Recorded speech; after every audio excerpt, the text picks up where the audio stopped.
இன்றைக்கி நம்ம பரமபதம் எப்படி விளையாடுறதுன்னு பார்க்க போகிறோம். இது வந்து ஏகாதசி கண்டிப்பாக எல்லாருமே வீட்லேயுமே விளையாடுவோம். ஏகாதசிக்கு விரதம் இருந்து கண் முழிச்சு நைட்லாம் தூங்காமல் இருப்பாங்க. அப்படி இருக்கும்போது அந்த நாளில் வந்து இந்த மாதிரி பரமபதம், தாயப்பாஸ் விளையாடுவாங்க. சாமி பற்றின புக்கெல்லாம் படிப்பாங்க. ஒருத்தர் படிக்கிறத இன்னொருத்தர் கேட்பாங்க. அந்த மாதிரிலாம் நேரத்தை போக்குவாங்க.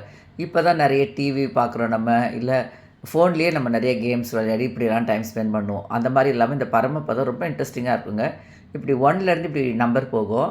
இதே மாதிரி தான் நம்ம காயின் வந்து நகர்த்திட்டே போகணும். அது வந்து 134 நம்பர் வரைக்கும் போகும். இந்த மாதிரி நம்ம போகணும். ஃபஸ்ட்டு பார்த்திங்கன்னா இருக்கிறதுலே இந்த சின்ன ஸ்னேக் தான் வரும். இருக்கிறதுலே இதுதான் குட்டி பாம்பு. அந்த பாம்பில் வந்தால் நம்ம இறங்கணும். ஏணி வந்தோம்னா நம்ம ஏறணும். இதுதான் இருக்கிறதுலே குட்டி ஏணி. இது பார்த்திங்கன்னா பெரிய ஏணிங்க. நல்லா ஃபாஸ்ட்டாக நம்ம போயிடலாம்.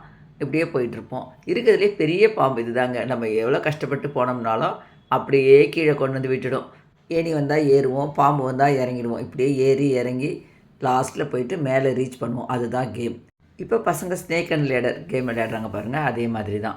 இது வரைக்கும் நம்ம நம்பர் சொல்லி போகலாம். இதுக்கு மேலே போகும்போது ஒரு சாமிக்கிட்டேயும் நம்ம தாயம் போட்டு தான் நிற்கணும். அப்படியே போயிட்டு தான் அங்கே ரீச் பண்ணணும். இப்படி தான் எங்கள் அத்தை எங்களுக்கு சொல்லி கொடுத்துருக்காங்க. நாங்கள் எல்லாருமே இப்படி தான் நாங்கள் விளையாடுவோம். ஏகாதசி வந்தால் கண்டிப்பாக பரமபதமும் தாயப்பாசம் நாங்கள் விளையாடுவோம். பரமபதத்துக்கு நம்ம சோழி வச்சும் விளையாடலாம். அப்புறம் வந்து தாயப்பாஸோட அந்த உருட்டுறது இருக்கும் பார்த்திங்களா, அந்த கட்டை வச்சு நம்ம விளையாடலாம். சோழி வந்து இது மாதிரி 4 வச்சு விளையாடணும். இப்படி நேராக மேலே இருந்ததுன்னா அது 4ன்னு சொல்லுவாங்க. இப்படி எல்லாமே தலைக்கீழாக இருந்ததுன்னா 8ன்னு சொல்லுவாங்க.